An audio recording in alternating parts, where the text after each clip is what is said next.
ओम प्रणाम भगवान। बोध कथा का शीर्षक है दिया और पाया। भगवान रविन्द्रनाथ की एक छोटी सी ये कथा है। एक भिखारी सुबह अपने घर से निकला भीख मांगने। पूर्णिमा का दिन था, कोई धर्मोत्सव था और उसे बड़ी आशा थी कि आज बहुत मिलेगा। जैसा भिखारी करते हैं, अपने घर से जब चलने लगा तो झोली में उसने थोड़े से चावल के दाने डाल दिए थे। जब भिखारी मांगने जाता है तो अपनी थाली में थोड़े से पैसे खुद ही डाल देता है। उसे देने वाले को सुविधा होती है, नहीं तो देने वाले को ऐसा लगता है कि इसका किसी ने तो दिया नहीं, तो मैं ही पहला नासमझ इसके चक्कर में पड़ रहा हूँ। कोई और लोग दे चुके हैं, थाली में पैसे पड़े हैं, तो फिर इनकार करने में कठिनाई होती है, क्योंकि कुछ और लोग दया कर चुके। इतना कठोर तो मैं नहीं हूं कि एकदम इनकार ही कर दूं। तो सभी भिखारी इतनी होशियारी तो रखते हैं, तो वह उसके धंधे का नियम है। कुछ न कुछ लेकर चलते हैं घर से, अपना ही लेकर चलते हैं। तो झोली में उसने थोड़े से चावल के दाने डाल लिए। झोली बिल्कुल खाली हो तो कोई डालने को भी राजी नहीं होता, थोड़ी भरी हो तो कोई डालने को भी राजी होता है। आदमी भिखारी को थोड़ी देते हैं, अपनी प्रतिष्ठा को देते हैं, अपने अहंकार के लिए देते हैं। जैसे ही भिखारी राह पर आया है, वह तो चकित हो गया।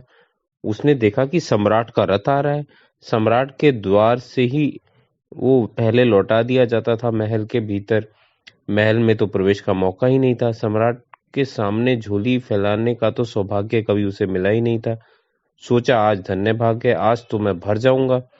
अब शायद भीख मांगने की जरूरत भी ना होगी। सम्राट चला आ रहा है, द्वार पर जाने की जरूरत नहीं है। मेरे ही द्वार पर जैसे आ गया है। धूल उड़ाता हुआ रथ उसके पास ही आकर खड़ा हो गया। सम्राट रथ से नीचे उतरा, तब तो भिखारी किंग कर्तव्य विमूढ़ बिल्कुल आश्चर्यचकित हो गया। उसे समझ भी ना आया, वो समझ भी ना पाया कि अब मैं क्या करूं। भूल ही गया कि झोली फैलाऊं। एक क्षण को तो बिल्कुल ठिठक ही गया। और इसके पहले कि कुछ करता, सम्राट ने अपनी झोली उसके सामने फैला दी। और सम्राट ने कहा, क्षमा करना, ज्योतिषियों ने कहा है कि आज मैं सुबह सुबह निकलूं रथ पर, और जो पहला आदमी मिल जाए उससे भीख मांगू, तो इस राज्य पर आने वाला एक संकट टल सकता है, नहीं तो यह राज्य महासंकट में पड़ेगा। अब तुम ही पहले आदमी हो। मैं जानता हूं कि तुम भिखारी हो, तुम्हारी झोली सब कह रही है, तुमने सदा ही मांगा है, दिया कभी भी नहीं। यह भी मुझे पता है, देना तुम्हें बहुत ही कठिन पड़ेगा, लेकिन आज ये तुम्हें करना ही होगा, क्योंकि यह प्रश्न पूरे साम्राज्य का है। कृपा करके इनकार मत कर देना। कुछ भी दे देना, जो भी देना हो दे देना। एक चावल का दाना दोगे तो भी चलेगा। अब भिखारी अपनी झोली में हाथ डालता है। कभी उसने दिया तो था ही नहीं, देने की तो कोई आदत ही ना थी, देने का संस्कार ही ना था। मांगा मांगा, जन्मों जन्मों का भिखारी था। मुट्ठी बांधता है और खोल लेता है, बांधता है और खोल लेता है, हिम्मत ही नहीं पड़ती।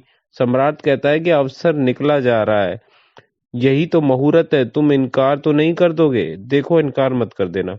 तब उसने बड़ी हिम्मत करके एक चावल का दाना निकाला और सम्राट की झोली में डाल दिया। सम्राट चढ़ा रथ पर, स्वर्ण रथ धूल उड़ाता हुआ चला गया। भिखारी धूल में दबा खड़ा रहा और सोचने लगा, ये भी खूब रही। सम्राट से कभी तो मिलना हुआ, मांगने का सौभाग्य था, वह भी गया। उसकी तो छोड़ो कि कुछ मिला नहीं, अपने पास का भी एक दाना चला गया। उस दिन उसे दिन में बहुत दान मिला, लेकिन वह एक दाना उसे खटकता रहा दिन भर। ख्याल करना, मनुष्य का मन ऐसा ही है। बोध कथा कहती है, जो मिलता है उसकी हम चिंता नहीं लेते, जो नहीं मिला या जो खो गया उसकी फिक्र में लगे रहते हैं। तो अगर एक पैसा गिर जाए तो दिन भर याद आती रहती है। जैसे कि कभी एक दांत टूट जाता है तो जीभ वहीं वहीं जाती रहती है। ऐसा सदा से ही था।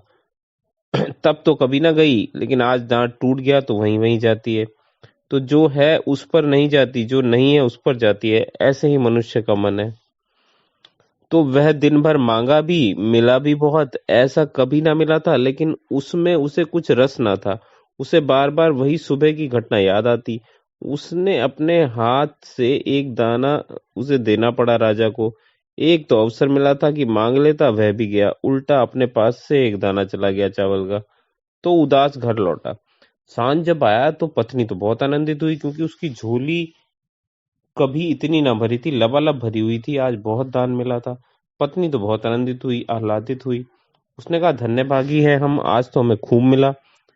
उसने कहा, छोड़, तुझे क्या पता कि आज कितना हमने गंवाया है।